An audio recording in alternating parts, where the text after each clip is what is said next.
سلسلہ مقالات کے بعد اب ہم تجربات و تاثرات کے سلسلے کا آغاز چاہتے ہیں۔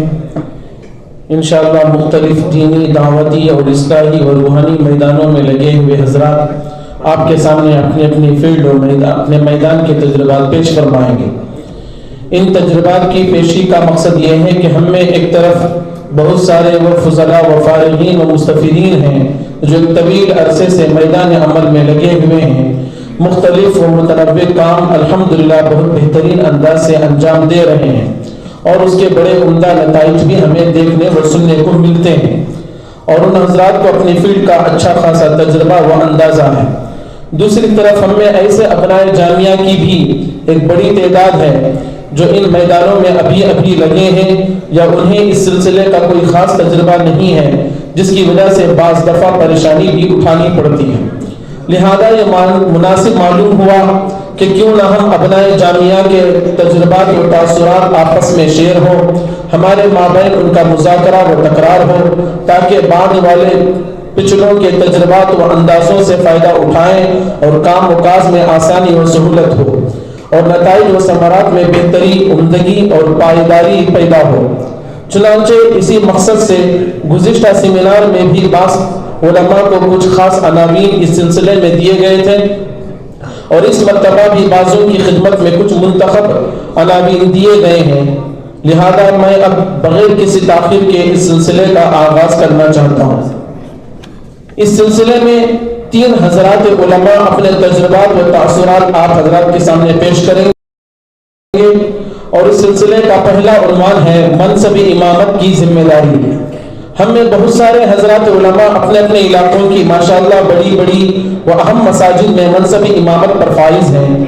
منصب امامت ایک ایسا منصب ہے کہ اس کے ذریعے مسجد میں آنے والا ہر فرد امام سے ایک گنا تعلق رکھتا ہے، اور اکثریت ایسے لوگوں کی ہوتی ہے جو امام سے محبت و عقیدت کا تعلق رکھتے ہیں، انسیت و لگاؤ ہوتا ہے۔ ایسے میں امام صرف نمازوں کی امامت کے بجائے اپنے مصلیوں کی دینی و شرعی زندگی کی بھی رہنمائی کریں، ان سے تعلقات کو عمیق و وسیع رکھتے ہوئے ان کی عائلی و معاشرتی زندگی میں بھی دین و شریعت کو لاگو کرنے کی فکر کریں، اور کاروباری و معاملاتی امور کو خدا و رسول کے احکامات کے مطابق ڈھالنے کی کوشش کریں، تو اندازہ ہے کہ اصلاح معاشرے کا ایک بہت بڑا باب انشاءاللہ قابو میں آ سکتا ہے، اور فرد سے جماعت تک کی اصلاح کی راہ ہموار ہو سکتی ہے۔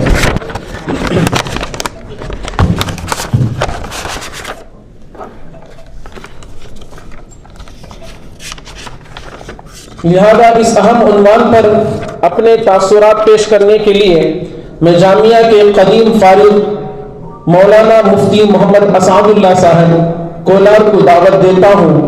آپ نے مدرسہ رفیق العلوم آمبول اور دارالعلوم دیوبند سے عالمیت مکمل کرنے کے بعد جامعہ احاطہ سے افتاء کی تعلیم حاصل کی، اور ماشاءاللہ اس کے بعد سے ہی حضرت والا کی اصلاحی مجالس میں پابندی سے شریک رہتے اور استفادہ کرتے ہیں۔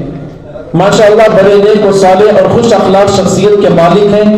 فی الحال آپ مدرسہ مدینۃ العلوم کولار کے ناظم و ذمہ دار ہیں۔ میں اس شعر کے ساتھ مولانا کو دعوت دیتا ہوں: سبق پھر پڑھ صداقت کا، عدالت کا، شجاعت کا، سبق پھر پڑھ صداقت کا، عدالت کا، شجاعت کا، لیا جائے گا تجھ سے کام دنیا کی امامت کا۔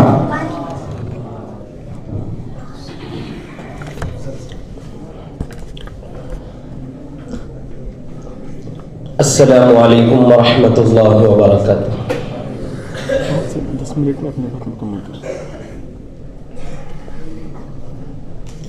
الحمد للہ رب العالمین، والصلاة والسلام علی سید المرسلین محمد وآلہ واصحابہ اجمعین، اما بعد۔ قابل قدر حضرت اقدس دامت برکاتہ، معزز اساتذہ کرام اور میرے عزیز ساتھیوں،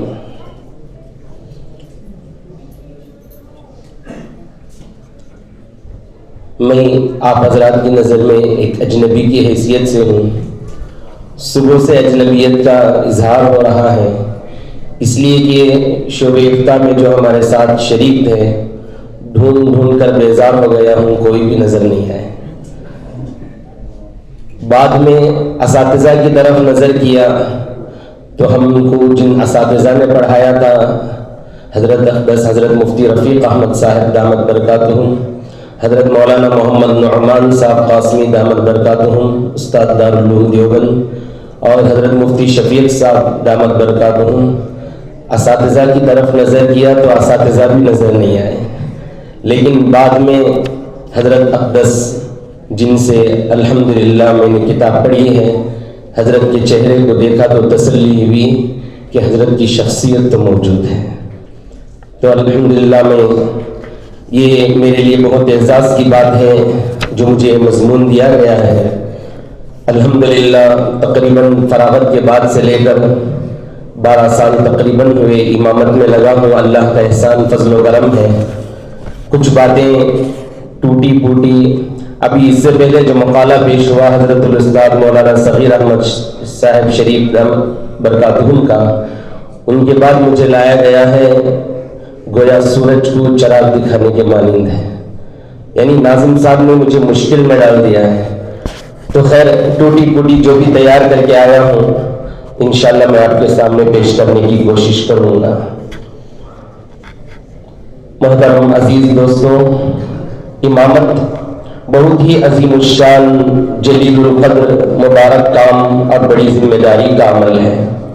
نبی پاک صلی اللہ علیہ وسلم کی مستقل اور جاری رہنے والی سنت ہے، اس لیے کہ آپ نے تا وقت رحلت مسلسل صحابہ کی امامت فرمائی ہے اور اس پر پابندی بھی کی ہے، اور آپ کے بعد آپ کے خلفائے راشدین نے اس اہم ذمہ داری کو پابندی سے انجام دیا۔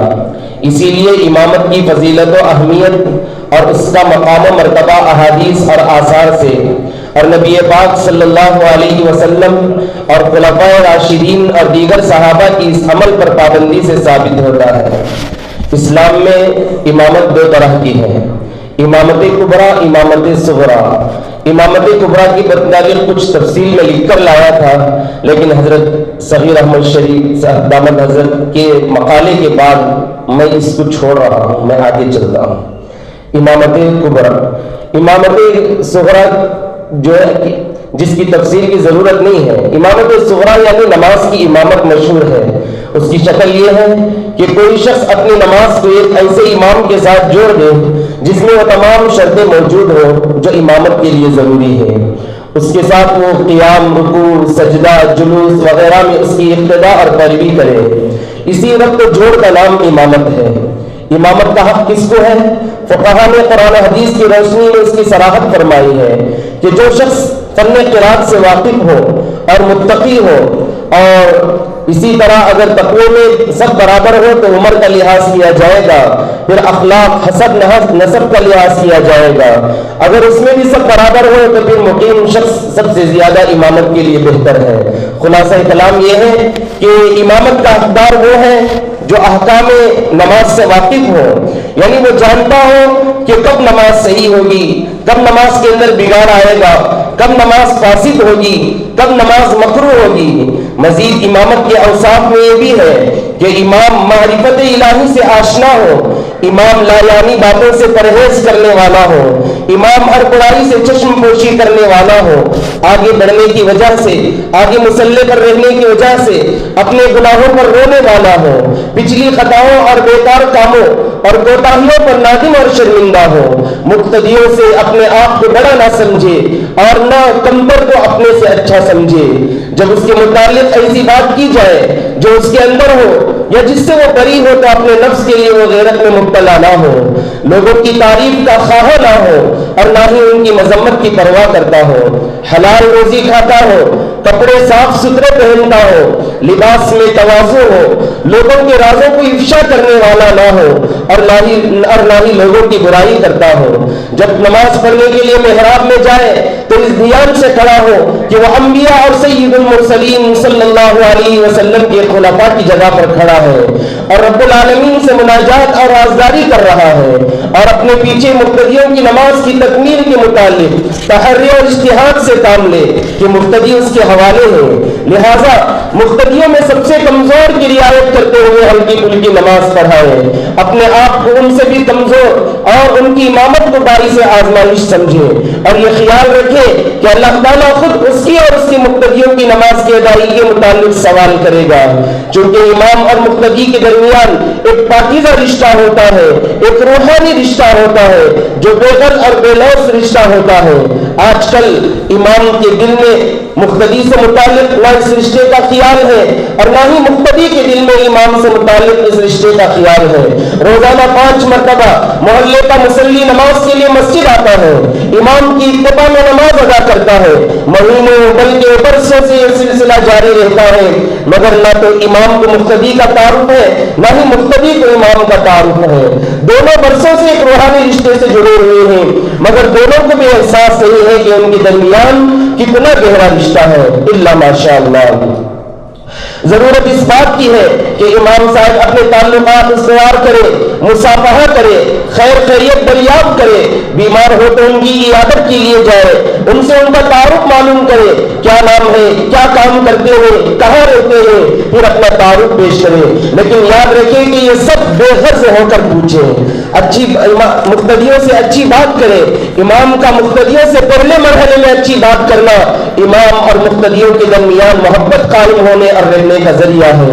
امام اور مقتدیوں کے درمیان اتنا گہرا اور مضبوط تعلق ہونا چاہیے کہ اگر کسی مقتدی کو کوئی تکلیف پہنچے تو امام کو وہ تکلیف گرا محسوس ہو، اور امام اپنے مقتدی کی تکلیف کو اپنے دل میں محسوس کرے۔ یہی وہ سنت ہے جو سرکار عالم رسول اللہ صلی اللہ علیہ وسلم سے ثابت ہے۔ اللہ تعالیٰ نے نبی پاک صلی اللہ علیہ وسلم کی اس خصوصیت کو اپنی کتاب میں اس طرح بتلایا، بسم اللہ الرحمن الرحیم، لقد جاءکم رسول من انفسکم عزیز علیہ ما عنتم حریص علیکم بالمؤمنین رؤوف الرحیم۔ سورۃ التوبہ۔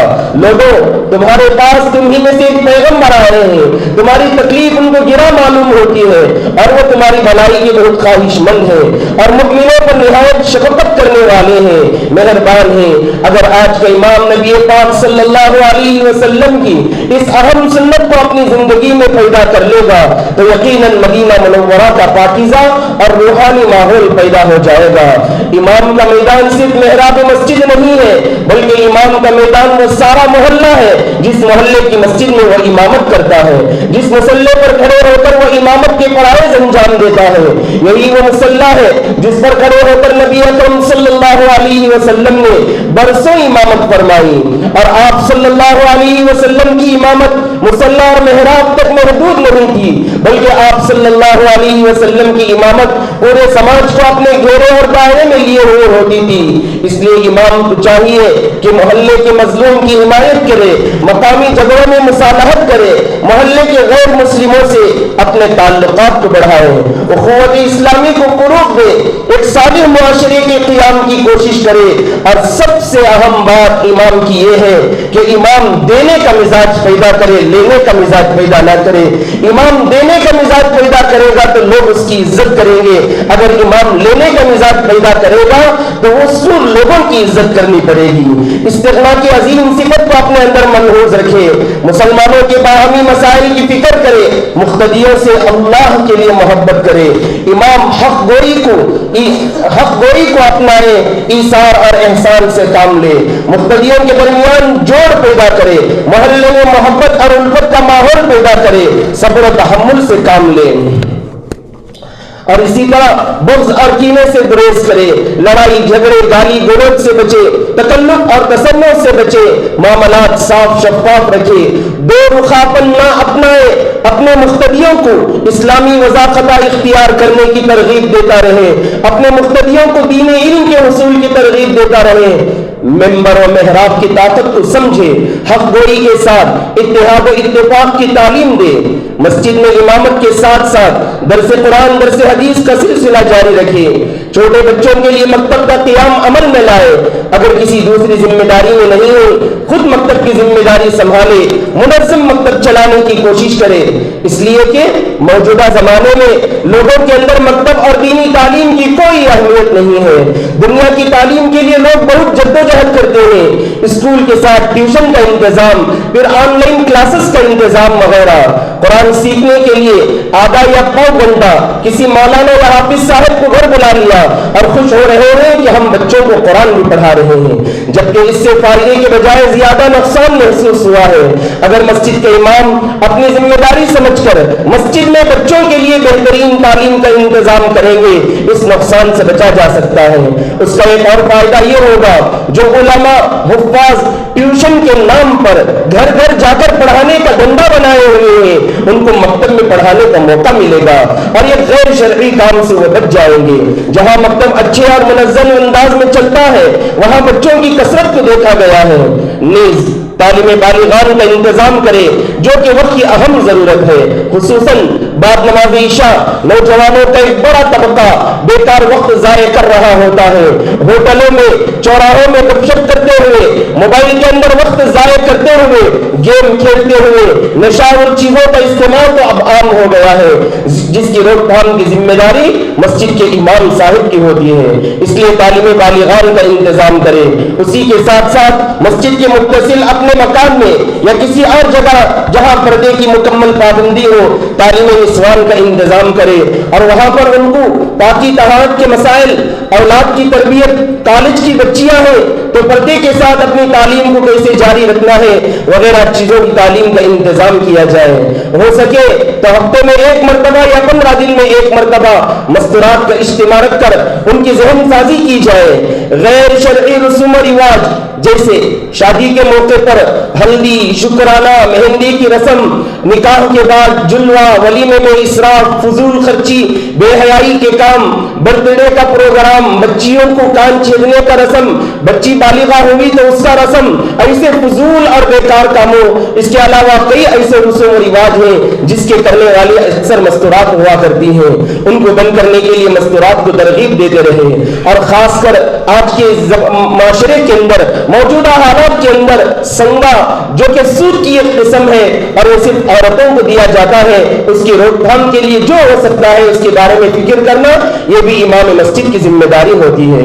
اور اس کے علاوہ مسجد کی کمیٹی کو ساتھ لے کر یا محلے کی نوجوان کمیٹی کو ساتھ لے کر وقتاً فوقتاً برموقع برمحل اصلاح معاشرہ کے پروگرام کرے، بزرگان دین کو دعوت دے کر ان کی نصاحی عالیہ سے محلے والوں کو مستفید کرائے اور خود بھی جمعہ کے بیانات میں اس کی فکر کرے، کیونکہ جمعہ کا ایک موقع ہے ہم اپنا پیغام امت تک پہنچا سکتے ہیں۔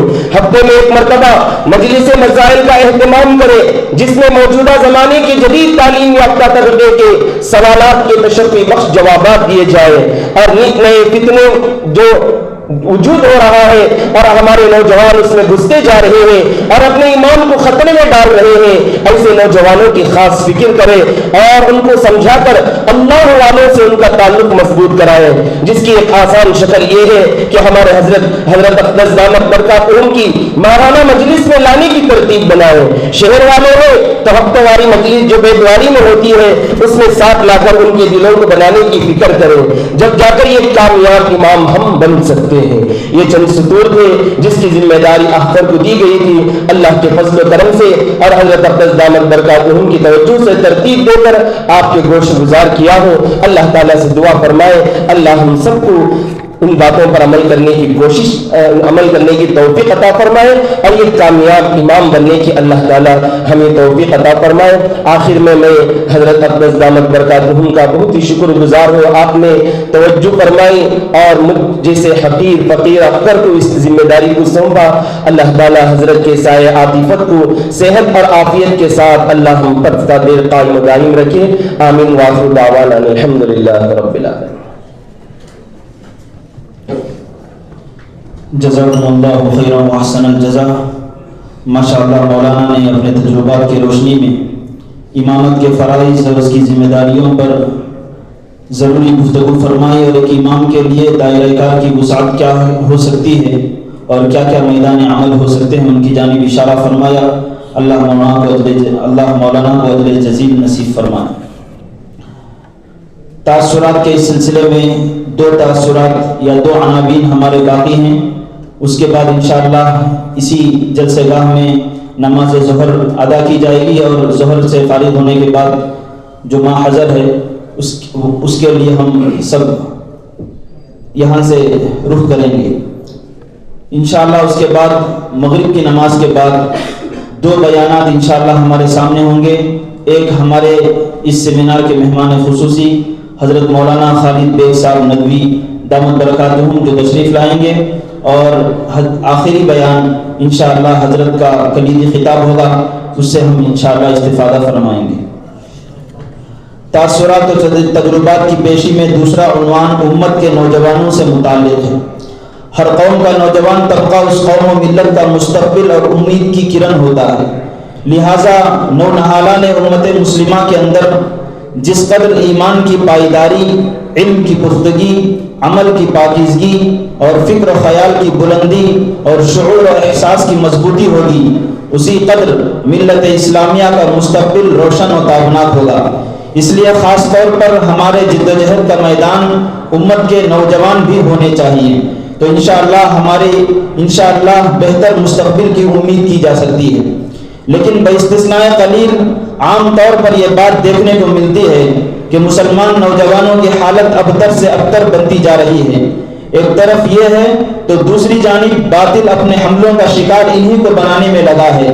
کہیں ان کے ذہن کو ارتداد کی گندگی سے آلودہ کیا جا رہا ہے، تو کہیں منشیات و نشآور چیزوں کے ذریعے ان کو کمزور بنانے کی سازش رچی جا رہی ہے۔ ایک طرف فحش و بے حیائی کی چیزیں انہیں لاغر و کھوکھلا بنانے میں لگی ہیں، تو دوسری طرف بے شمار فتنے ان کی قوت خیالی کے عدم استحکام سے فائدہ اٹھاتے ہوئے اپنی مخصوص فکر اور لابی میں انہیں استعمال کرنے میں لگے ہیں۔ ایسی نازک صورتحال میں نوجوانوں کے اندر دینی شعور کو بیدار کرنا وقت کی اہم و سخت ضرورت ہے، لہٰذا میں نوجوانوں میں دینی شعور پیدا کرنے کی ضرورت اور اس کی شکلیں اس عنوان سے اپنے تجربات و تاثرات کو بیان کرنے کے لیے مولانا مفتی محمد عمر سلمان صاحب کو دعوت دیتا ہوں۔ آپ نے جامعہ سے تعلیم مکمل کرنے کے بعد دارالعلوم وقف دیوبند سے سند فضیلت حاصل فرمائی، پھر جامعہ ہی سے افتاء کی تعلیم بھی حاصل کی۔ آپ بڑے خوش مزاج اور نیک طبیعت کے مالک ہیں، اساتذہ و طلباء کے مابین ہر دل عزیز ہیں۔ میں اس شعر کے ساتھ دعوت دیتا ہوں: عقابی روح جب بیدار ہوتی ہے جوانوں میں، عقابی روح جب بیدار ہوتی ہے جوانوں میں، نظر آتی ہے ان کو اپنی منزل آسمانوں میں۔ نہیں تیرا نشیمن قصر سلطانی کے گنبد پر، نہیں تیرا نشیمن قصر سلطانی کے گنبد پر، تو شاہی ہے بسیرا کر پہاڑوں کی چٹانوں میں۔ السلام علیکم ورحمۃ اللہ وبرکاتہ۔ الحمد للہ وکفی وسلام علی عبادہ الذین اصطفی، اما بعد، اعوذ باللہ من الشیطان الرجیم، بسم اللہ الرحمن الرحیم۔ انہم فتیۃ آمنوا بربہم وزدناہم ھدی، صدق اللہ العظیم۔ وقال النبی صلی اللہ علیہ وسلم: یا معشر الشباب من استطاع منکم الباءۃ فلیتزوج فإنه أغض للبصر وأحسن للفرج ومن لم يستطع فعليه بالصوم فإنه له وجاء، أو كما قال صلى الله عليه وسلم۔ اللهم صل على سيدنا محمد وعلى آل سيدنا محمد وبارك وسلم۔ مجھے جو عنوان دیا گیا ہے نوجوانوں میں دینی شعور پیدا کرنے کی ضرورت، اس کی شکلیں اصل میں ہمت نہیں ہو رہی بڑے حضرت کے سامنے بولنے کی۔ مولانا فصیح اللہ خان صاحب دامت برکاتہم نے کہا کہ 20 منٹ بولنا ہے، تو سوچا کہ 20 منٹ بولنے کی ہمت ہوتی کہ نہیں کی۔ اب مولانا نے اشارہ کیا 10 منٹ، تو شکریہ ادا کیا، چھوڑو بھی 10 منٹ ہو رہے، اچھا 10 منٹ بچ گا۔ اصل میں جو آپ کے سامنے بولنا چاہ رہا ہوں وہ ہمارے اساتذہ نے جو پڑھایا ہے وہی کہنا چاہ رہا ہوں، اس کے علاوہ مجھے کچھ آتا نہیں۔ خصوصاً حضرت اقدس دامت برکاتہم العالیہ، اللہ تعالیٰ حضرت کا سایہ ہم جیسے نالائقوں پر دائر و قائم و دائم فرمائے۔ انسانی زندگی کے مختلف ادوار ہوتے ہیں۔ جب بچہ ہوتا ہے تو بچپن کا دور کہلاتا ہے، اس میں بچے کا دودھ پینے کا کام ہوتا ہے، وقت گزارنا ہوتا ہے۔ اس کے بعد ذرا بڑا ہوتا ہے تو چلنے پھرنے دوڑنے بھاگنے کا کام ہوتا ہے۔ پھر اس کے بعد کھیلنے کا شوق ہوتا ہے۔ پھر اس کے بعد کھانا پینا اور پینا سونا ہوتا ہے، باقی سارا وقت ایسے ہی گزر جاتا ہے۔ پھر لڑکپن کا دور شروع ہو جاتا ہے۔ اس لڑکپن کے دور میں اس پر تھوڑی تھوڑی ذمہ داری ڈالی جاتی ہے، اس کو پڑھانا شروع کیا جاتا ہے۔ ذرا بڑا ہوتا ہے تو پڑھائی کا بوجھ بڑھتا چلا جاتا ہے۔ جب بچہ جوانی کی عمر میں قدم رکھتا ہے تو پھر اس کی تعلیم کا بوجھ بھی کافی زیادہ ہو جاتا ہے اور اس کی زندگی کی ضروریات بھی بدل جاتی ہیں۔ اگر اس عمر میں انسان کے سامنے کوئی مقصد ہو تو اس مقصد کو حاصل کرنے کے لیے نوجوان بہت کام کر سکتے ہیں۔ تاریخی شواہد پر اگر شاہدانہ نظر ڈالیں تو تاریخ کے دبا سے دیکھیں کہ دنیا میں جتنے بڑے بڑے کام ہوئے اکثر بیشتر نوجوانوں نے کیے ہیں۔ جیسے مثلا حضرت سیدنا آدم علیہ، حضرت سیدنا ابراہیم علیہ نبی علیہ السلام جو ابو الانبیاء ہیں، جن کی نسل سے اللہ تعالیٰ نے کئی ہزار انبیاء علیہ السلام بھیجے، وہ ابراہیم علیہ السلام نے اپنی جوانی کی عمر میں توحید کا پیغام لے کر اٹھے تھے۔ شرک و بت پرستی کی مذمت کرتے ہیں۔ ان کے دور کے بادشاہ کے ساتھ مقابلہ ہوتا جو تفصیل ہے آپ جانتے ہیں میرے سے اچھی طرح۔ اسی طرح حضرت سیدنا موسیٰ علیہ نبی علیہ السلام کو بھی مثال دیکھیں، ان کو بھی فرعون کی طرف اللہ تعالیٰ نے بھیجا، اذهب الى فرعون انه طغى، اب جائیے فرعون کے پاس، بہت باغی بن گیا ہے۔ تو حضرت موسیٰ علیہ السلام اس وقت بھرپور جوانی کی عمر میں تھے۔ انہوں نے دیکھا کہ جب دو آدمی وہاں جھگڑا کر رہے ہیں، ان میں سے ایک اپنی قوم کا ہے، ایک کوئی اور تھا، انہوں نے ذرا ڈرانے ہٹانے کے لیے ان میں سے ایک کو مکہ مارا، پنچ مارا، تو ایسا پنچ مارا کہ مر ہی گیا۔ تو جوانی پنچ مار سکتا، بڈھا مارتا کیا؟ نہیں، جوانی مار سکتا، جس کے اندر جوانی ہے وہی مار سکتا۔ اسی طرح اصحاب کہف کا واقعہ بھی لیجیے، جو بادشاہ اس وقت کا بادشاہ ظالم تھا، اس سے نجات پانے کے لیے کئی نوجوانوں نے جا کر غار میں چھپ گئے تھے۔ چھپ کر کے آئے، وہاں جانے کے بعد ایک پتھر آ کر آڑ ہو گیا، جو تفصیل آپ جانتے ہیں، 10 منٹ مجھے بولنا ہے، جلدی ختم ہوا ہے تو خیریت ہے اسی میں، اس لیے تو اس کے بعد انہوں نے جو 3 لوگوں نے جو اپنے خاص عمل جو اللہ کے سامنے اظہار کیا ہے، وہ اخلاص کی وجہ سے اللہ نے ان کو ذریعے سے کیا ہے وہ رستہ پار کر دیا ہے، وہ اپنی جوانی کی عبادت کی تھی۔ تو خیر اللہ تعالیٰ نے جوانوں کے ذریعے سے اللہ نے بہت کام لیا ہے، اور انسان اپنی جوانی کی قدر کرتا ہے اور اس جوانی میں خوب عبادتیں کرتا ہے، اللہ کو راضی کرتا ہے، تو بہت کام کر سکتا ہے۔ اور جوانی کی عمر میں آدمی بہت نیکی بھی کر سکتا ہے، جد و جہد کرتا ہے۔ غالباً حدیثی ہے، ذہن میں نہیں آ رہا، اللہ قوی یحب القوی، اللہ طاقتور ہے، اللہ تعالیٰ طاقتور کو پسند بھی کرتا ہے۔ تو کیا ہے، ہمیں اپنی جوانی اللہ نے جو دی ہے، اس جوانی میں اپنی کچھ زندگی اللہ کی محبت میں گزارنا ہے، اللہ کے رسول صلی اللہ علیہ وسلم کی محبت میں گزارنا ہے، ورنہ زندگی تو ایسی گزر جاتی ہے۔ زندگی بہت فاسٹ گزر رہی ہے، پتہ بھی نہیں چل رہا کئی سال ایسے گزر گئے جس میں ہم نے کچھ بھی کیا نہیں، بس کھا رہے ہیں، پی رہے ہیں، بس اتنی زندگی ہو رہی ہے۔ تو اللہ نے ہمیں ایسا موقع دیا ہے۔ تو اصحاب کہف کا واقعہ آپ حضرات جانتے ہیں، تو اصحاب کہف کے واقعے میں کتے کا بھی واقعہ ہے کہ اللہ تعالیٰ نے اصحاب کہف کے نوجوانوں کے صحبت میں کتا رہنے سے اللہ نے اس کا قرآن میں تذکرہ کیا ہے۔ کس کا؟ کتا ان کے ساتھ رہنے سے اللہ نے قرآن میں تذکرہ کیا۔ علماء فرماتے ہیں کہ کتا بھی جنت میں جائے گا، کیا ہے یہ کتا بھی جنت میں جائے گا۔ تو اب اس کی شکلیں کیا ہوگی، تو جو اس سلسلے میں ہم کیا ہے کرنا کیا ہے، لیکن حدیث میں مبارکہ بھی ہے۔ اللہ کے رسول صلی اللہ علیہ وسلم نے فرمایا، جو اللہ قیامت کے دن 7 لوگ جو اللہ کے عرش کے سائے میں ہوں گے، ان میں سے ایک وہ ہوگا رجل شاب نشأ فی عبادت اللہ، وہ نوجوان جس نے جوانی میں اللہ تعالیٰ کی عبادت کی۔ یہاں بھی فرمایا نوجوان جو اپنی جوانی میں اللہ کی عبادت کی۔ دوسرا وہ ہے ورجل دعته امرأة ذات حسب وجمال فقال إني أخاف الله، وہ نوجوان جس کو حسین و جمیل خوبصورت عورت گناہ کی دعوت دے، وہ آگے سے کہہ دے کہ میں اللہ سے ڈرتا ہوں۔ جوان کو دعوت دے، تب بوڑھا ہو تو کیا کر سکتا ہے؟ تو صرف جوانی کی فضیلت ہے۔ اور بھی فضیلت ہیں. حدیث میں آتا ہے اللہ کے رسول صلی اللہ علیہ وسلم نے فرمایا قیامت کے دن 5 سوال ہوں گے. ان میں سے ایک سوال یہ ہوگا اب آپ نے جوانی کہاں گزاری, یہ بھی سوال ہوگا. اور اسی طرح حدیث میں آتا ہے کہ شباب قبل حرم, بڑھاپے سے پہلے آدمی جوانی کی قدر کرے. تو آدمی اپنی جوانی کو اللہ نے دیا ہے, اور جتنے بھی انبیاء کرام علیہ السلام کو اللہ نے نبوت سے نوازا ہے وہ جوانی کی عمر تھی. تو آدمی اپنی جوانی میں فضولیات میں بیکار چیزوں میں وقت گزارنے کے بجائے نیک اور اللہ والوں کی صحبت میں رہے تو انشاءاللہ دنیا و آخرت کی دونوں زندگی کامیاب رہے.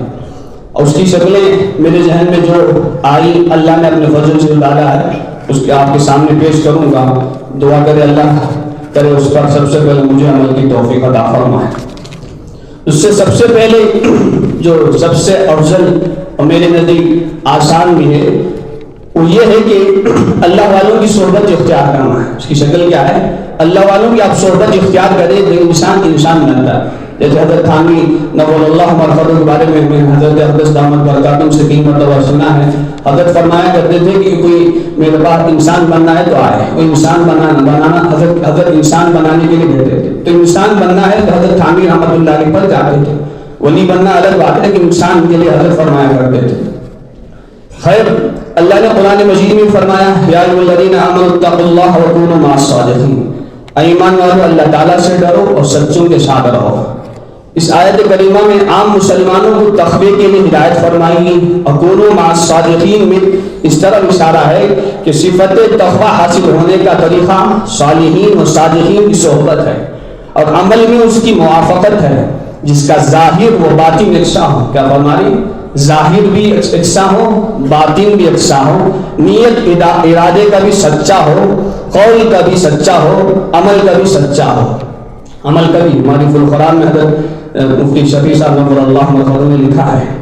اور نیک صحبت کے برکات کے اللہ نے اس کتے کو بھی کیا ہے اعزاز بخش دیا ہے. تو سب سے اول شکل یہ ہے کہ اللہ والوں کی صحبت میں رہنا. اللہ والوں کی صحبت کے ذریعے سے انسان بنتا ہے, معرفت الہی حاصل ہوتی ہے. میں اپنے بارے میں کہوں مجھے کچھ آتا نہیں. میرے ساتھی جتنے حضرات یہاں ہیں ماشاءاللہ بڑے علمی صلاحیت و امام ہیں. وہ میرے سامنے میرے سینئر ساتھی میں مولانا خالد صاحب جامعہ نگر دامت برکاتہم, بھی مولانا اللہ صاحب ہیں, مولانا خالد لقمان صاحب ہیں. اس کے علاوہ ہمارے ساتھیوں میں سے مفتی امین افضل صاحب, الطاف صاحب بڑے صلاحیت کے ہیں. مجھے کچھ آتا نہیں. میں نے حضرت کی صحبت اختیار کی. اللہ نے مجھے وہ نعمتیں دی جو آپ کو بول سکتا نہیں. مطلب اتنی نعمتیں اللہ سوچا بھی نہیں تھا وہ اللہ نے مجھے دی. صحیح بول رہا ہوں, آتا کچھ نہیں. حضرت مولانا اسلم استاد الاساتذہ حضرت مولانا اسلم اللہ خان صاحب رحمۃ اللہ علیہ رحمۃ واسعہ, اللہ تعالیٰ حضرت کی خبر کو نور سے منور فرمائے, کروڑ جنت نصیب فرمائے. حضرت نے مجھے 2 مرتبہ شرح عقائد میں فیل کر دیا. 30 کیا ہے 30.5 پر 9 ڈالیے. کہتا بتا رہا ہوں اپنی حیثیت بتا رہا ہوں. 30 پر 9 آدھا 40 پر پاس 30 پر 9 اب بھی آدھا ڈالیں. جو کرتے ہیں اساتذہ خیری کرتے ہیں تو مجھے کچھ بھی نہیں آتا. ہمارے ساتھیوں میں سے مفتی امین صاحب افسر صاحب نامہ برکاتہم دارالعلوم دیوبند میں دورہ حدیث میں کیا ہے اول نمبر لایا ہے. ایسے بڑے صلاحیت کے. بس نہیں اپنے اساتذہ کا ادب احترام جیسا کرنا تھا ویسا تو نہیں کیا, اب بھی نہیں کر رہا ہوں. اللہ معاف کرے, اللہ معاف کرے, اللہ معاف کرے. لیکن حضرت کی صحبت نے مجھے بہت دیا ہے. اور جہاں بھی مجھے جاتا ہوں اپنے علاقے میں تحدیث بن نعمہ کے طور پر کہتا ہوں حضرت کے شاگرد ہیں تو لوگ کہہ رہے مفتی صاحب آتا کچھ بھی نہیں. میں مفتی بڑا انعام ہوں, کچھ بھی نہیں آتا. لیکن میں بتا رہا ہوں صحبت اولیاء, اللہ نے صحبت اولیاء میں اثر. میری ایک گزارش آپ سے یہ ہے,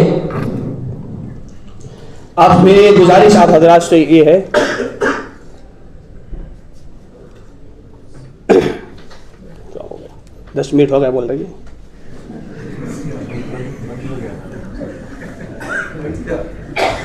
میری گزارش آپ حضرات سے یہ ہے جتنے ابنائے جامعہ ہیں ادباً عاجزانہ اعتماد حضرت سے تعلقات رکھی.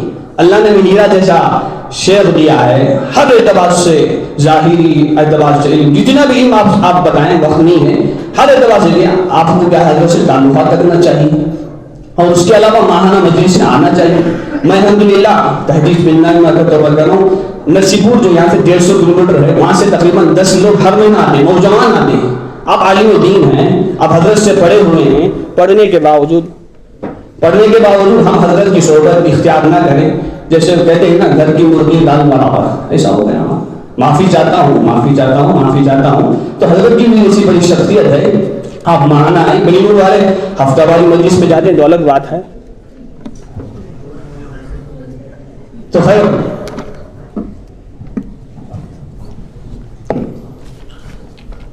دوسری شکل یہ ہے کہ نوجوانوں کو مشغول رکھیں، خالی نہ رکھیں، کسی بھی طرح مصروف رکھیں. خالی رکھیں گے تو دین سے دور ہو جائیں، وہ بدلوں بھی ختم ہو جائیں شکلیں بنا کر، اور مصروف رکھیں گے ان کو خدمت خلق کے لیے جوڑ دیں، خدمت خلق کے بہانے سے مساجد سے جوڑ دیں. تیسری چیز یہ کہ بقدر ضرورت دینی تعلیم کا انتظام کریں مساجد میں. دوسری چیز چوتھی شکل یہ کہ جماعتوں میں وقت نکلنے کے لیے ترغیب دیں، ہو سکے تو آپ ان کے ساتھ ایک دن 2 دن وقت لگائیں. اور اسی کے ساتھ جماعتوں میں ایک عالم ہونا چاہیے، ایک عالم ہو جو کیا ہے، کیونکہ جتنے بھی لوگ جماعتوں میں نکلتے ہیں وہ 10 سورت پر محدود رکھتے ہیں، ان کو نماز پڑھنا بھی نہیں آتا، وہ 10 سورت بھی تجویز سے آگے نہیں، سر وہ مسئلہ الگ ہے. تو ایک عالم ہونا چاہیے جماعتوں میں. پانچویں چیز یہ ہے کہ مکاتب و تعلیم بالغان کے ذریعے بچوں کو پڑھانے کے ساتھ کھیل کود کا بھی کچھ انتظام ہو. میں خود کھلاتا بھی ہوں، اس لیے کہہ رہا ہوں کھلاتا ہوں، خود کھیلتا بھی کھلا اور کھلاتا بھی ہوں. کیا ہے، کھلانا بھی چاہیے، تب بچوں میں اندر ایک شوق و جذبہ ہوگا تعلیم بالغان.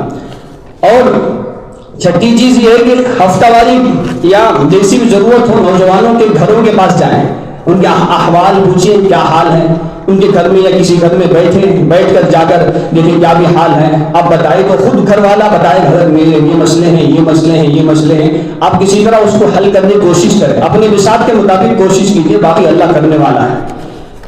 اور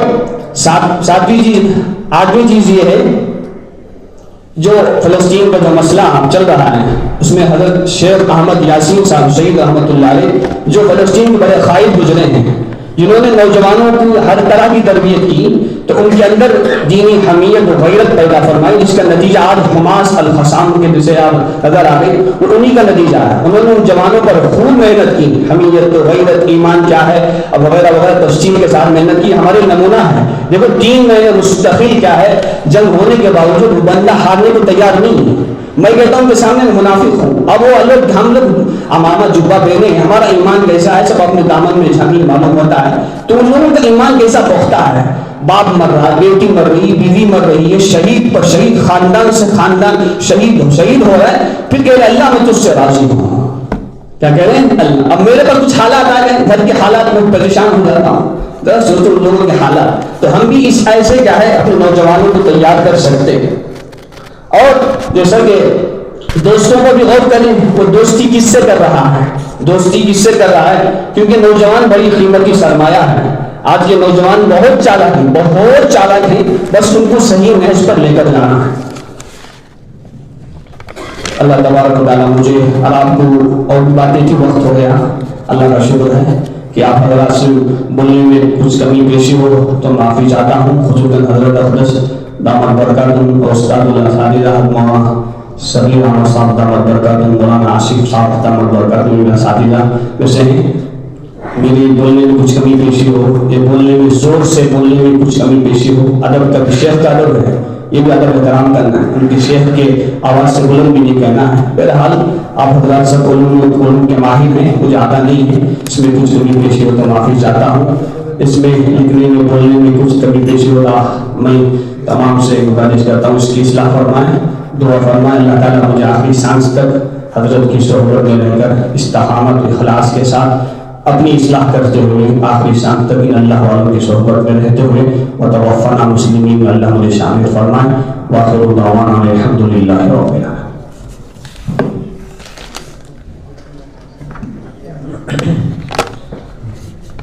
اب اس کے بعد تاثرات کی آخری کڑی کے طور پر ایک اہم عنوان باقی رہ گیا ہے. اس تاثر کے پیش ہونے سے پہلے میں یہاں بیٹھے ہوئے سبھی احباب سے گزارش کرتا ہوں کہ ذرا جڑ کر جم کے بیٹھ جائیں. حضرات سامعین، سیمینار کے دعوت نامے میں آپ نے ملاحظہ کیا ہوگا کہ ہمارے اس سیمینار کا ایک بنیادی مقصد یہ ہے کہ ہماری جو کچھ جد و جہد جاری ہے اور اپنے اپنے مقام پر جس لائن سے بھی خدمات انجام دی جا رہی ہیں ان میں روح پھونکی جائے، یعنی خلوص الہیت، تعلق مع اللہ، تزکیہ قلب و تہذیب نفس اور اس جیسی اہم و ضروری صفات سے خود کو جلا بخشنے کی سنجیدہ کوشش و مفید لائحہ عمل تیار کیا جائے، اور تمام صاحب دل لوگوں کا، حضرات کا اس پر اتفاق ہے کہ اس سلسلے میں اہل اللہ و خاصان خدا کی صحبت اور ان کی دستگیری و رہبری جتنی مؤثر و مفید چیز اور کوئی نہیں۔ لیکن جیسا کہ یہ بات طے ہے کہ اہل اللہ و بزرگان دین سے استفادے کا بھی ایک سلیقہ ہوتا ہے، استفادے کے مختلف طور طریقے ہوتے ہیں جن کو اختیار کرنے سے نتائج و ثمرات بہت جلد نصیب ہوتے ہیں۔ لہذا اس اہم عنوان کو، یا یوں کہیے کہ ہماری تمام تر کوششوں میں روح پھونکنے کے لیے، ہماری تمام تر کاوشوں اور خدمات میں روح پھونکنے کے لیے سب سے پہلا زینہ کس طرح حاصل ہو، ان چیزوں کی جانب ہماری رہنمائی کے لیے میں جامعہ کے موقر استاد اور رابطہ ابنائے جامعہ کے مکرم و محترم رکن حضرت حافظ احمد وحید صاحب دامت برکاتہم سے ادباً گزارش کرتا ہوں کہ آپ ہمیں بزرگوں سے استفادے کی ضرورت و طریقہ کار کے اہم عنوان پر اپنے تجربات کی روشنی میں رہنمائی فرمائیں۔ آپ نے حضرت والا سے راہ سلوک میں خصوصی تربیت پائی ہے اور اس سلسلے میں حضرت والا کی طرف سے اجازت یافتہ بھی ہے۔ علامہ اقبال رحمہ اللہ کہتے ہیں، خیرت کے پاس خبر کے سوا کچھ اور نہیں، خیرت کے پاس خبر کے سوا کچھ اور نہیں، تیرا علاج نظر کے سوا کچھ اور نہیں۔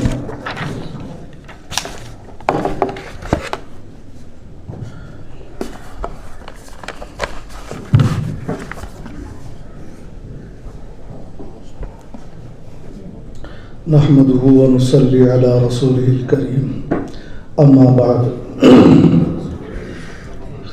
میں تو کبھی سوچا بھی نہیں تھا کہ مجھے اتنے اہم اسٹیج سے کچھ گفتگو کرنی پڑے گی،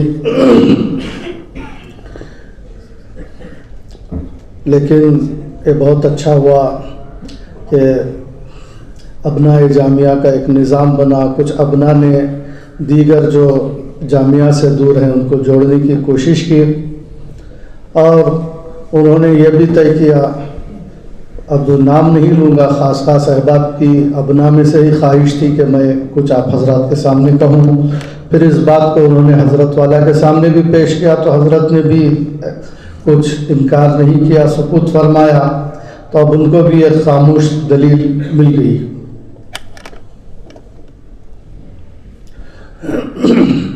بزرگان محترم، عنوان بہت اہم ہے اور بہت ضرورت کا اور مقصدی ضرورت کا ہے، لیکن اب کیا فائدہ ان الفاظ کا کہ میری تو حالت اللہ جانتا ہے کہ میں تو حضرت والا کے پاس محض اس لیے بیٹھتا ہوں کہ حضرت والا بہت اونچی شخصیت، صاحب دل، صاحب نسبت، مجھے بھی برداشت کر لیتے ہیں، ایک دو بوند ادھر سے آ جائیں گے، حضرت میں حلم ہے، اور یہاں کے اساتذہ کے درمیان بھی بیٹھتا ہوں، اساتذہ بڑے آفتاب و مہتاب کی طرح ہیں اور استفادہ کی کوشش میں بھی کمی نہیں کرتا ہوں، لیکن پھر بھی اپنے آپ کو تہی دامن ہی سمجھتا ہوں کئی سال ہونے کے باوجود، بلکہ آگے بڑھ کر یہ کہوں تو جب میں کلاس میں پڑھانے بیٹھتا ہوں تو تب بھی مجھے بیٹھنے میں پریشانی ہوتی ہے، سوچتا ہوں کہ اگر ایسا ہو جائے کہ سارے طلبہ استاذ کی جگہ بیٹھ جائیں اور میں طالب علم کی جگہ بیٹھ کر پڑھاؤں،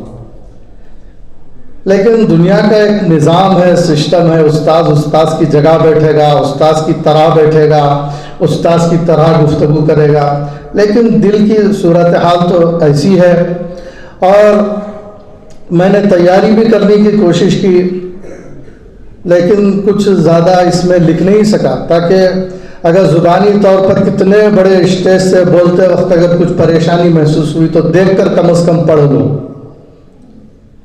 بس اللہ تبارک و تعالیٰ سے دعا کرتا ہوں کہ اللہ تبارک و تعالیٰ اس اہم عنوان کو جو ہے نبھانے کی اور آپ کا وقت ضائع نہ ہو اس کی مجھے صلاحیت عطا فرمائے، اور پھر الحمدللہ یہاں پر ہمارے بڑے ہیں، ان کی قلبی توجہات بھی رہیں گی، خصوصاً حضرت اقدس جو ہے یہاں محتمم صاحب اور میرے شیخ مربی یہاں موجود ہیں، اللہ تعالیٰ ان کا عافیت کے ساتھ سایہ دیر تک ہم تمام کے اوپر باقی رکھے۔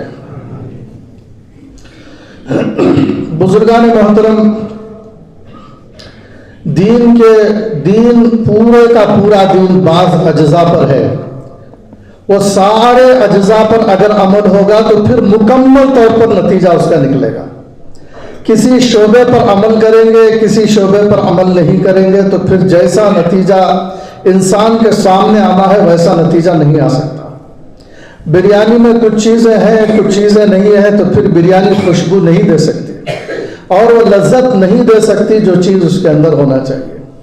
اسی طرح غذائے روحانی بھی ذکر ہے، تلاوت ہے، نماز ہے، اگر اس کے اندر جو اجزاء ہونا ہے اگر وہ نہیں ہے تو پھر نماز کا جو نتیجہ مرتب ہونا چاہیے وہ سامنے نہیں آ سکتا، ذکر کا جو نتیجہ مرتب ہونا چاہیے وہ نہیں آ سکتا، تلاوت کا جو نتیجہ ہمارے سامنے مرتب ہونا چاہیے وہ نہیں آ سکتا۔ ضرورت یہ محسوس کی جا رہی ہے آج کے دور میں، جیسا کہ آپ نے اس عنوان سے بھی سنا کہ بزرگان دین سے افادے کی ضرورت۔ آج عام طور پر یہ دین کا ایک اہم شعبہ جسے قرآن کریم میں بھی ہم تزکیے کے نام سے وَيُزَكِّيهِمْ کے الفاظ آئے اور بعض جگہ قَدْ أَفْلَحَ مَنْ تَزَكَّى کے الفاظ آئے اور بعض جگہ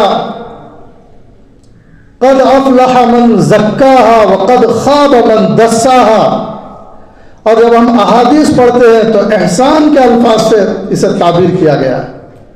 اور ہم یہ بھی جانتے ہیں کہ اردو میں جیسا کسی کے ساتھ اچھا سلوک کرنا یہ معنی میں احسان نہیں ہے۔ یہ حدیث جبریل کے اندر جو حضرت جبریل علیہ السلام نے جو سوالات کیے تھے حضور صلی اللہ علیہ وسلم سے ایمان کے بارے، اسلام کے بارے میں، حضور صلی اللہ علیہ وسلم نے ارشاد فرمایا کہ جو آدمی دل و زبان سے اللہ کی وحدانیت کی اور رسالت کی گواہی دے، نماز کو قائم کرے، روزہ رکھے اور رمضان کے روزے رکھے، زکوٰۃ دے، حج کرے، اور پھر پوچھا گیا ایمان کسے کہتے ہیں، پھر حضور صلی اللہ علیہ وسلم نے کہا کہ اس بات کا یقین رکھے کہ اللہ پر، رسولوں پر، فرشتوں پر، جو ایمان مفصل میں ساری تفصیلات کا ذکر کیا کہ اس پر پختہ یقین رکھے۔ پھر اس کے بعد سوال کیا گیا کہ احسان کے بارے میں بھی بتائیے، اور وہ ان دونوں جوابات کے بارے میں کہتے تھے کہ آپ نے سچ فرمایا۔ پھر یہ سوال ہوا کہ احسان کے بارے میں بھی پوچھا گیا تو رسول اللہ صلی اللہ علیہ وسلم نے وہاں پر ارشاد فرمایا تھا کہ احسان یہ ہے کہ اللہ کی عبادت اس طرح کرو گویا کہ اللہ کو دیکھ رہے ہو۔ یہ بات وہاں پر رسول اللہ صلی اللہ علیہ وسلم نے فرمائی تھی۔ اور پھر اگر یہ نہیں ہو سکتا تو کم از کم یہ خیال کرو کہ وہ مجھے دیکھ رہا ہے۔ تو اپنی عبادات کے وقت، بلکہ اسے علماء نے صرف عبادات کے حد تک محدود نہیں رکھا ہے اور بھی اسے آگے بڑھ کر اس کی تشریح کی ہے، اور کہتے ہیں کہ اس کے اندر کوئی ایسی وجہ اور قرینہ نہیں پایا جاتا اور نہیں ملتا کہ جسے اس لفظ احسان کو اور جو ہے صرف عبادت تک یا نماز تک محدود رکھا جائے، بلکہ زندگی کا ہر کام، ہر صبح، ہر شام انسان یہ سوچے کہ مجھے اللہ دیکھ رہا ہے اور میری اس صبح کا کیا نتیجہ مرتب ہوگا اور اس شام کا کیا نتیجہ مرتب ہونے والا ہے، اس نماز کا کیا نتیجہ مرتب ہونے والا ہے، اس کام کا کیا نتیجہ مرتب ہونے والا ہے، اس نظر کا کیا نتیجہ نکلنے والا ہے، زبان کی اس الفاظ کا کیا نتیجہ نکلنے والا ہے۔ یہ تو ہر وقت، ہر کام کے وقت سوچے۔ ایک مومن کا یہ کام ہے، یہ سوچے۔ آج کیا ہم اس کو سوچ رہے ہیں کام کرتے وقت، صبح اٹھتے وقت، کہ اللہ تبارک و تعالیٰ یہ نہیں کہ میں اللہ کو دیکھ رہا ہوں، بلکہ اللہ مجھے دیکھ رہا ہے، میری زبان کو دیکھ رہا ہے، میرے دل کو دیکھ رہا ہے، میری آنکھوں کو دیکھ رہا ہے اور میرے کانوں کو دیکھ رہا ہے، اور میں کیا سن رہا ہوں اور کیا سوچ رہا ہوں، کیا بول رہا ہوں، یہ جز کیا ہماری آنکھوں کے سامنے ہے؟ آج عوام کے سامنے نہیں ہے، بلکہ افسوس کے ساتھ یہ کہنا پڑتا ہے، اب عام طور پر یہ دیکھا جا رہا ہے کہ اس اہم شعبے کے سلسلے میں عوام کو تو کیا، علماء اور طلباء بھی بظاہر ایسا معلوم ہوتا ہے کہ اسے بہت دور چھوڑ چکے ہیں اور اس سے بہت حد تک غافل ہو چکے ہیں۔ آپ مجھے معاف فرمائیں کیونکہ مجھے ذمہ داری دی گئی ہے اور میں چاہتا ہوں کہ میں صاف صاف بے تکلف گفتگو کروں، تکلف نہ ہو۔ مجھے یاد ہے کہ آج سے 18-20 سال پہلے اس طرح کا احساس حضرت والا کو ہوا تھا کہ آج طلباء تک تزکیے کی ضرورت کو محسوس نہیں کر رہے ہیں، اہل مدارس تک جو ہے اپنے بزرگوں سے استفادے کی ضرورت کو نہیں محسوس کر رہے ہیں۔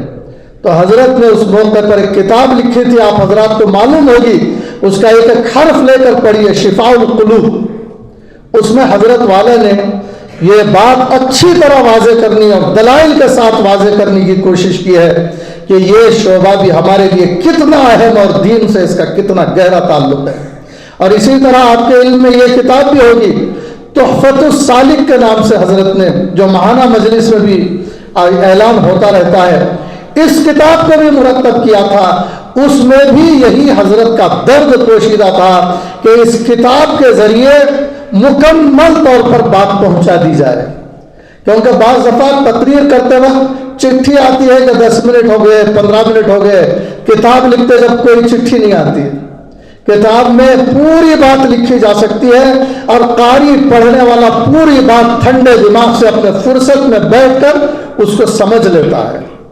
حضرت نے اس کو توجہ دلانے کی کوشش کی تھی، اور ابھی اس سے پہلے جو ابنا کا جوڑ ہوا تھا اس میں بھی حضرت مولانا مفتی رفیع اللہ صاحب جو یہاں کے جو ابنا ہیں، آپ حضرات بھی جانتے ہیں، انہوں نے بھی مقالے کے طور پر اس کی اہمیت کو بہت مدلل اور مضبوط اور ٹھوس انداز سے پیش کرنے کی کوشش کی تھی۔ مجھے بڑی خوشی ہے، اللہ جزائے خیر دے، حضرت نے یہ کتابیں اب بھی چھپتی ہیں، جواہر شریعت میں وہ رسالے موجود ہیں، اور اس وقت بھی بڑی خوشی ہوئی تھی کہ مولانا رفیع اللہ صاحب نے بہت اچھے انداز سے اس ضرورت کو اجاگر کیا۔ لیکن اب مجھ سے کہا جا رہا ہے کہ میں بھی کچھ باتیں آپ حضرات کے سامنے عرض کروں، تو مجھے بھی جو باتیں حضرت والا اور یہاں کے علماء، یہاں کے ماحول میں رہ کر اس سلسلے کی کچھ باتیں معلوم ہوئی ہیں، میں آپ حضرات کے سامنے کوشش کروں گا کہ بہت مختصر الفاظ میں، بہت مختصر وقت میں پیش کروں۔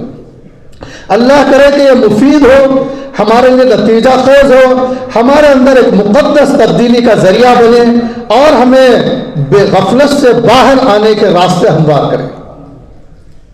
بزرگوں میں صاف صاف کہنا چاہتا ہوں، اور اس میں کسی طرح کا کوئی تکلف کرنا نہیں چاہتا، اور میں کسی قسم کے شبہ میں مبتلا نہیں ہوں کہ بعض لوگ یہ سمجھتے ہیں کہ بزرگان دین دنیا سے چلے گئے ہیں، بعضوں کا یہ خیال ہے، بعض بولتے ہیں کیا بزرگان دین اب بھی بولتے ہیں؟ اس کا جواب یہ ہے کہ بزرگان دین موجود ہیں، یہ نادانی کی باتیں نہیں کرنا چاہیے، پہلے بھی تھے، اب بھی ہیں، قیامت تک رہیں گے، ان سے فائدہ اٹھایا جا سکتا ہے۔ اور بعض لوگ بزرگوں کو اس زاویے سے دیکھنا چاہتے ہیں کہ ان سے ایسی ایسی کرامت صادر ہوتی ہوگی اور آگے کی باتیں بولتے ہوں گے، کشف ہوتا ہوگا، الہام ہوتا ہوگا۔ یقیناً ہوتا ہے، الہام بھی ہوتا ہے، کشف بھی ہوتا ہے، جو ہے سب ہوتا ہے۔ ایک زبردست قسم کی صلاحیت، دل، دماغ، ہر اعتبار سے قابلیت ہوتی ہے، ظاہری باطنی، لیکن علماء نے اس کو شیخ کے جانچنے کے لیے معیار کے طور پر کبھی بیان نہیں کیا۔ معیار کے طور پر آپ اس معیار کو لے کر جو علماء نے لکھا ہے، اس معیار کو لے کر دیکھیں تو آپ کو بہت سارے شیخ آج بھی نظر آئیں گے۔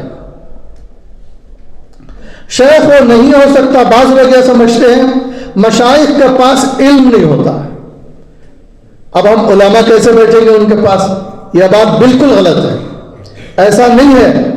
مشائخ کے پاس علم ہوتا ہے، بغیر علم کے وہ شیخ نہیں ہے۔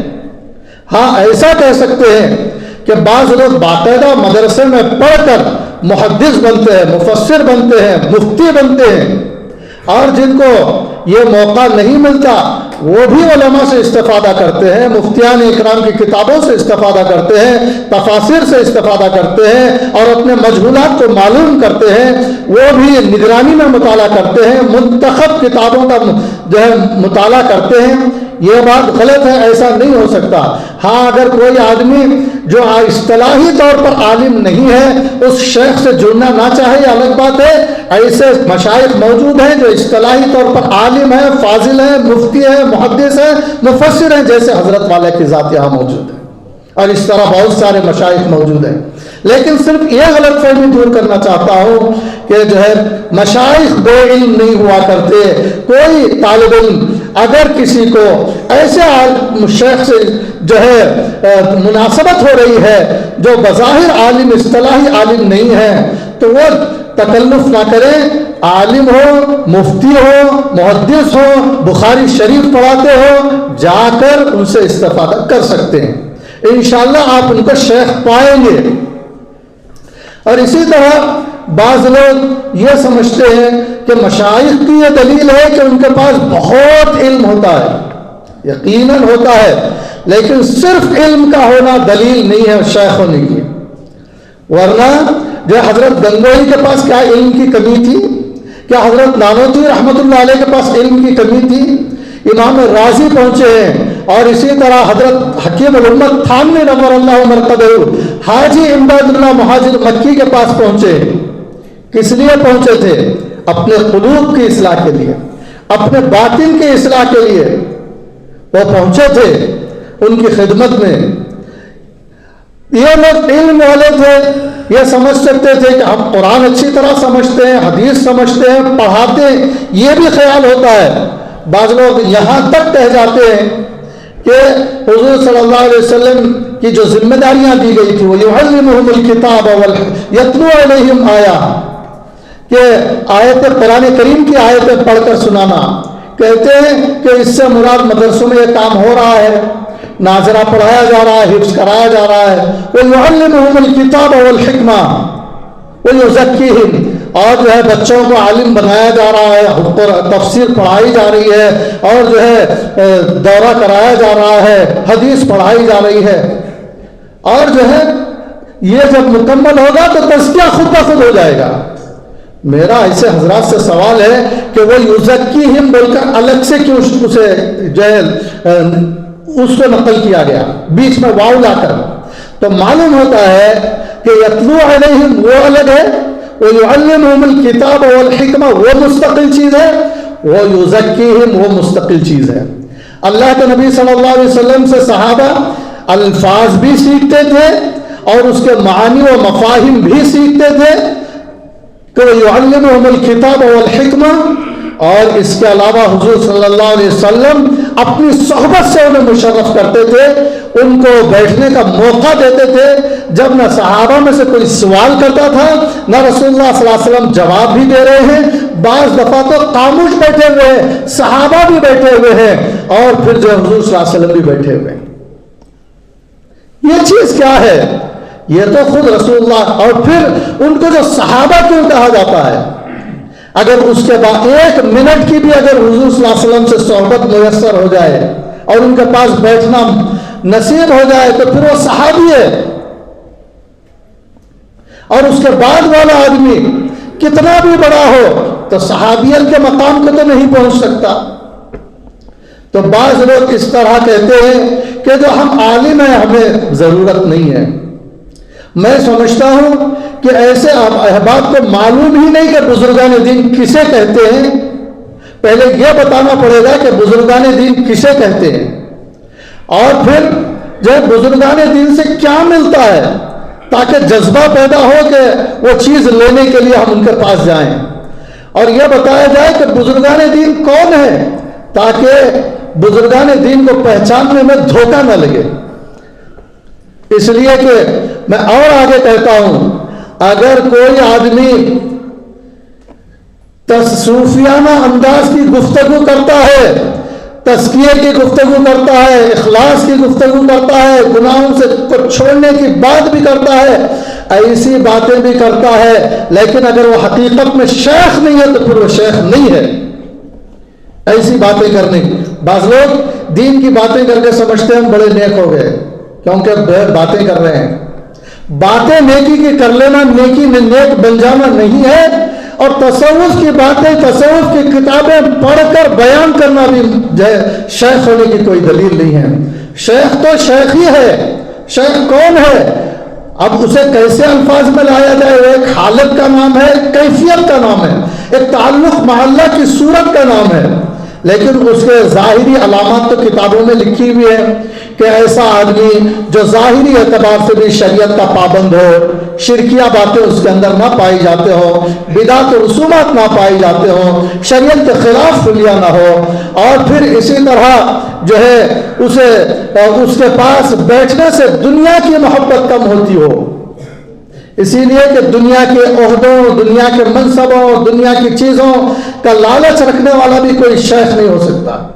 اس کے پاس بیٹھنے سے دنیا کی محبت کم ہوتی ہو، اور اس کے وہ کسی شیخ کے پاس رہ کر اپنی اصلاح کرا چکا ہو، اور انہوں نے ان پر اعتماد کر کے خلافت دی ہو، اور پھر اکثر جو لوگ ان سے وابستہ ہوتے ہیں ان میں دینداری پائی جاتی ہو، اور عوام سے بڑھ کر خواص یعنی اہل علم کا طبقہ ان پر اعتماد کرتا ہو، اور دین کا بھی بقدر ضرورت ان کو علم ہو، خواہ اصطلاحی طور پر عالم ہو کر یا کتابوں سے، علماء سے استفادہ کر کے، صحیح طور پر مطالعہ کر کے، اور اسی کے ساتھ وہ گناہوں سے بچنے والے ہوں، کسی جو ہے گناہ میں مبتلا نہ ہو، وہ خود گناہوں سے بچتے ہوں، اور پھر ضروریات دین پر اچھی طرح عمل کرتے ہوں۔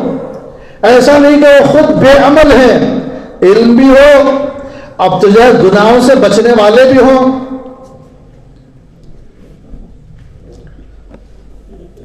چٹھی آئی کہ وقت ہو چکا ہے، اب میں طریقہ بتا دیتا ہوں استفادہ کرنے کا، بات کو ختم کر دیتا ہوں۔ مختصر طور پر یہ ہے کہ شیخ کی تلاش کی جائے اور استفادہ کیا جائے، کیونکہ انسان کی 3 قسم کی حالتیں ہوتی ہیں۔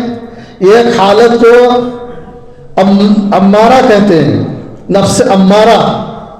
اس میں یہ ہوتا ہے کہ انسان کو گناہوں کی طرف رغبت ہوتی ہے، اور نیکیوں کی طرف کوئی رغبت اور مزہ نہیں آتا، بوجھل معلوم ہوتا ہے، اور یہ صورتحال بہت خطرناک ہے، اور یہ مشائخ کے پاس جانے کے بعد حل ہوتی ہے۔